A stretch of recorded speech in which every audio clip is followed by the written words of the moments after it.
सृष्टो या सर्गरूपा जगदवन विद्योपालनिया च रोद्री सहारे चापि यस्यो जगदीरमखिलं किरणं या पराक्ष पश्यन्ति मध्यमावे करी तदनु भगवती वैखरी वर्णरूपा शाश्वत वाचं प्रसन्ना विधि हरिगिरि सारातीता लंग करो।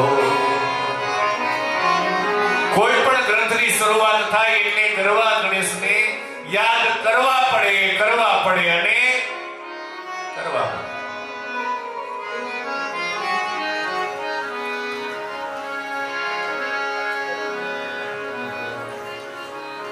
सुमुखस्य एकदन्तस्य कपिलो गजकर्णक लंबोदरस्य विघ्नो विघ्ननाशो विनायक धूम्रकेतु गणाध्यक्षो बालचन्द्रो गजानन द्वादशेतानि नामानि स्वतेष्ण्यादपि विद्यारम्भे विवाहे च प्रवेशे निर्गमे तथा संग्रामे संगतस्यैव विगतस्य न जायते।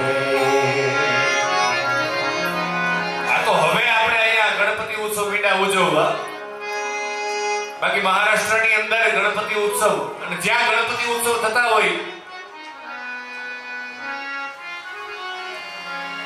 ગાઈએ ગણપતિ જગવંદ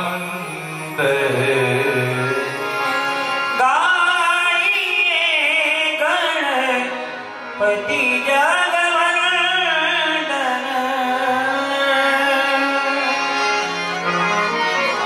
एकदंताय विद्महे वक्रतुंडाय धीमहि तन्नो दन्ति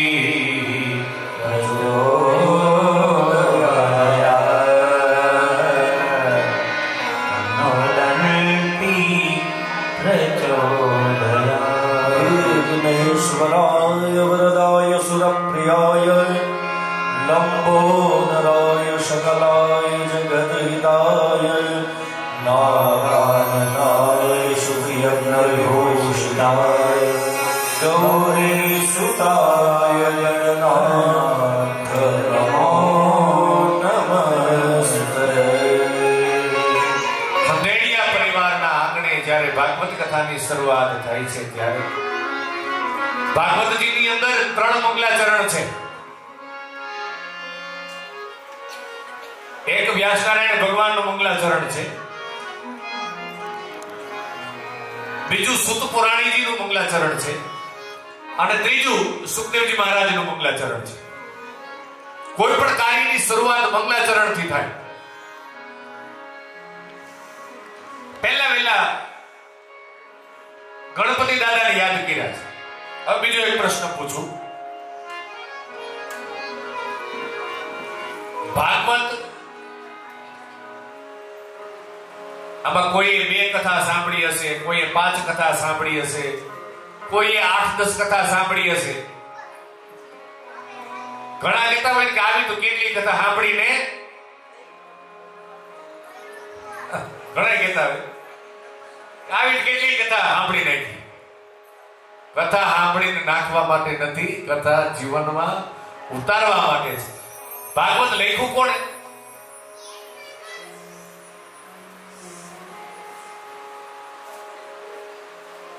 ભાગવતજી લખ્યું કોણે?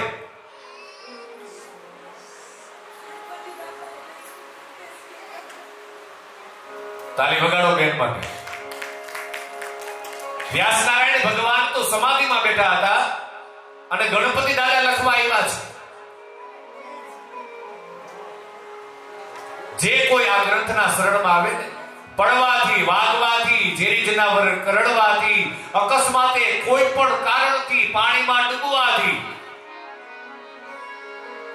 ઝેરી સર્પ કરડવાથી, અકસ્માતે કોઈ પણ પ્રકારે જેનું મૃત્યુ થયું હોય અને એની પાછળ ભાગવત કથા કરવામાં આવે તો એ જીવને પરમાત્માનું ધામ મળે છે, એવો આ ગ્રંથ છે।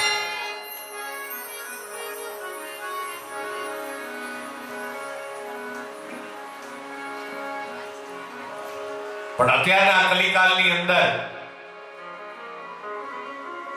એવી જ્યારે કથા થાય ત્યારે ભગવાન પણ રાજી થાય। પણ અત્યારે કરુણાની વાત તો એ છે હમણાં જ પૂજ્ય ભાઈ શ્રી રમેશભાઈ ઓઝાએ બહુ સરસ નિવેદન આપ્યું હતું કે આ કઈ ઠેકડા મારીને વ્યાસપીઠ ઉપર ચડી બેસવા માટે અને આજીવિકા માટે નથી. આ અત્યારે જે સ્વરૂપ થઈ ગયું છે ભાગવતનું, અરે ભાગવતનો એક શ્લોક ના આવડતો. અને બહુ કરુણાની વાત તો એ છે કે અત્યારે આ બીજા યંગ જનરેશન ઈ તો બિચારા જુવાનિયા એક બે કથા કરી હોય, ઈ તો કદાચ એની ભૂલ હોય, પણ અહીંયા અમુક કાલ જ હજી હું જોતો હતો એક YouTube ઉપર એક કથાકાર 50-60 વર્ષની ઉંમર અને 3 શ્લોક બોલ્યા, 3 ખોટા. ત્યારે આપણને એમ થાય કે જોવો તો ખરી આ યજમાન છે બિચારા, એને તો ખબર નથી કાંઈ કે શ્લોક સાચા બોલાય છે ખોટા બોલાય છે. અને આ 50-60 વર્ષના જેના નામ થઈ ગયા છે અને ઈ જ્યારે ભૂલ કરે, અને અમુક ભૂલ છે ને અર્જુનભાઈ એ કોઈ ક્ષમ્ય ન હોય, અમુક ભૂલ માફ કરવા જેવી ભૂલ ન હોય. આટલી ઉંમરે પહોંચ્યા પછી આટલી કથા કરો છતાં એક શ્લોક તમે સાચો મંગલાચરણ તમે બરાબર ને બોલી શકો.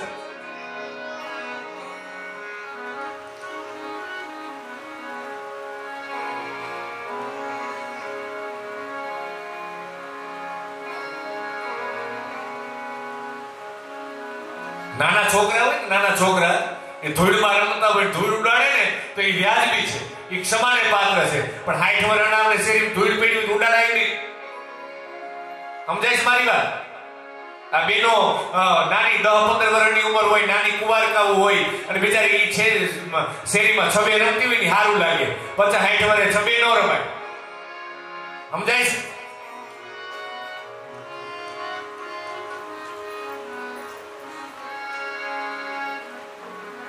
ડોગરે બાપા જ્યારે એમ કહે છે કે ભાગવત કથા એ વિદ્વાનોની પરીક્ષા છે. આજીવન ભાગવતજીનો વક્તા આજીવન વિદ્યાર્થી છે.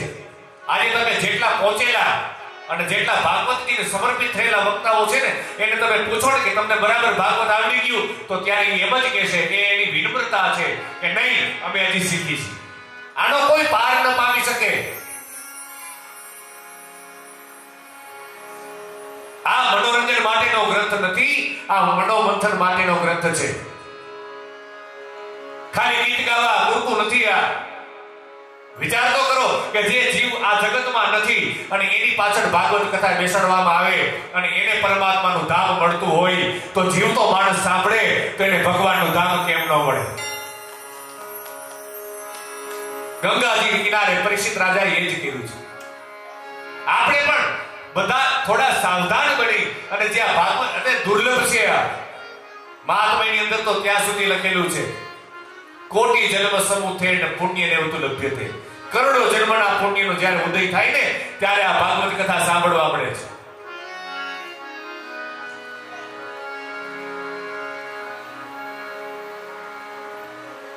અને અહીંયા એટલે જ મર્યાદા રાખવાની વાત છે. એક આપણે કલેક્ટરને મળવા જવું હોય કેટલી મર્યાદા રાખી, કોઈ મિનિસ્ટરને મળવા જવું હોય કેટલી મર્યાદા રાખી.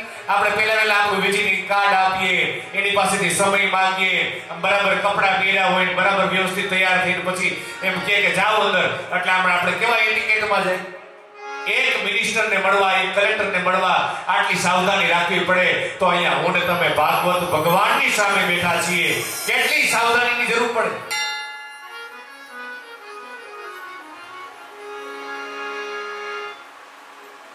સાક્ષાત પ્રભુ અહીંયા બિરાજે છે.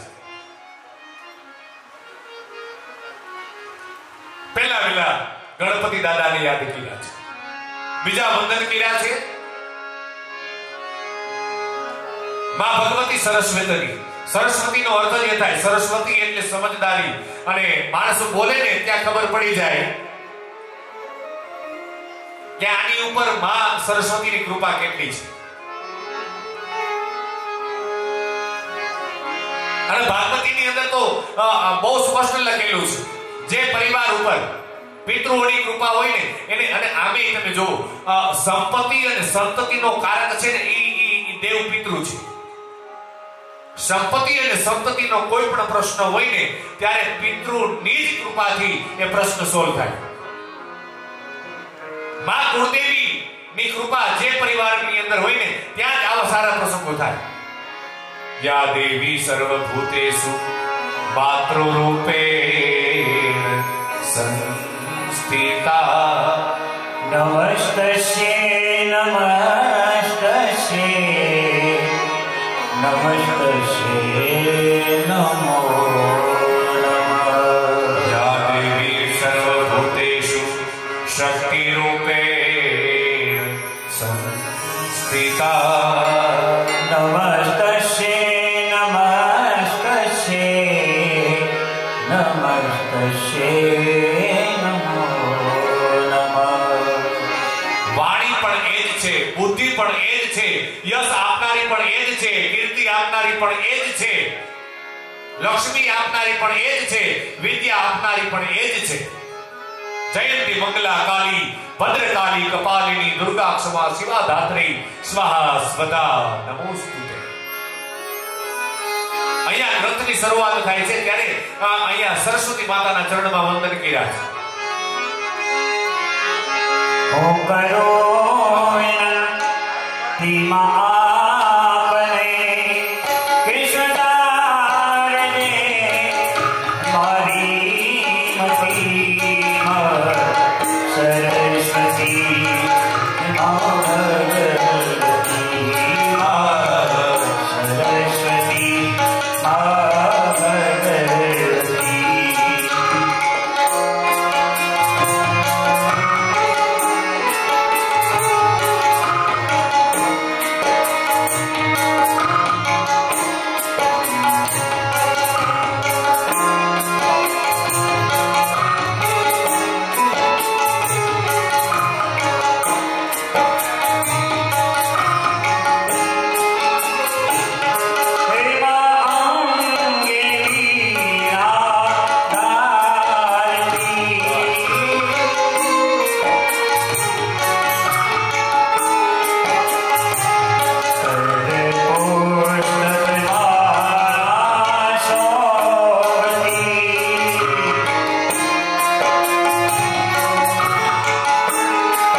नमस्तस्यै नमस्तस्यै नमस्तस्यै नमो नमः। या देवी सर्वभूतेषु वाणीरूपेण संस्थिता।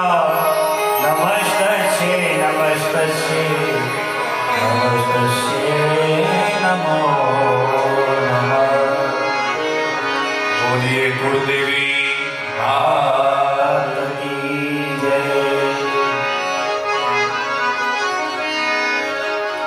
ત્રીજા વંદન કર્યા જેનો આ ગ્રંથ છે। ભગવાન શ્રી કૃષ્ણના ચરણારવિંદની અંદર વંદન કર્યા છે। કૃષ્ણાય વાસુદેવાય હરયે પરમાત્મને પ્રણત કલેશ નાશાય गोविंदाय नमो नमः। सच्चिदानंद रूपाय स्वस्पत्यादिहेतवे तापत्रय विनाशाय श्रीकृष्णाय वयं नमः।